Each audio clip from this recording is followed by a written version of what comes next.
Malaysia থেকে Romania যাওয়া ভাই বেড়াদার যারা ওয়ার্ক পারমিট হাতে নিয়ে বসে রয়েছেন তাদের জন্য এই ভিডিওটি। সো আপনারা বর্তমানে কী করবেন, যেহেতু মালয়েশিয়াতে রোমানিয়ান ওয়ার্ক পারমিট ভিসায় এখন যাওয়া যাচ্ছে না, বা ওয়ার্ক পারমিট হাতে থাকা সত্ত্বেও এম্বাসি ফেস করতে পারতেছেন না, যেহেতু মালয়েশিয়াতে বর্তমানে রোমানিয়ান এম্বাসি বন্ধ হয়ে গেছে।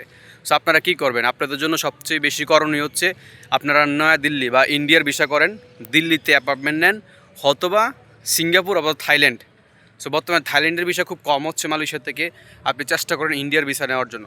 সো হাজার হাজার ভাই বেড়াদার যারা 2024-25-এর পরে ওয়ার্ক পারমিট হাতে নিয়ে বসে রয়েছেন কিন্তু অ্যাপার্টমেন্ট পাচ্ছেন না, কারণ মালয়েশিয়ান যেই রোমানিয়ান এম্বাসি ছিল তারা টেম্পোরালি স্থগিত করে দিছে, বা তারা এখনও আপডেট দেয় নাই কবে থেকে রোমানিয়ান এম্বাসি মালয়েশিয়াতে খুলবে।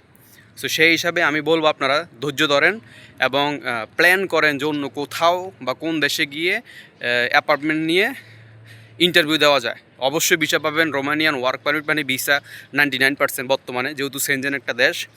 তবে খুব দুঃখজনক বিষয় হচ্ছে মালয়েশিয়া থেকে যখন তারা এম্বাসি বন্ধ করে দেয় তখন হাজার হাজার ভাইয়ের মানে কষ্টের ফল পুরো বিফলে চলে গেছে।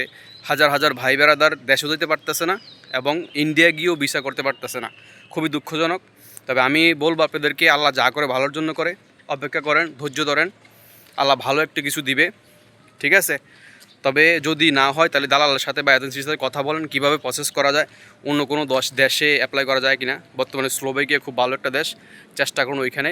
আর যদি না হয় তাহলে আপনার ওয়ার্ক পারমিটের মেয়াদ 2 বছর থাকে, ওই 2 বছরের মধ্যে যে কোনো একটা দেশে ভিয়েতনাম অথবা ইন্ডিয়াতে গিয়ে অন্তত ছুটিতে গিয়ে হলো অ্যাপয়েন্টমেন্ট ডেট নিয়ে এম্বাসি পেশ করে ভিসা কালেক্ট করে রোমানিয়াতে যান, ইউরোপের স্বপ্ন পূরণ করেন।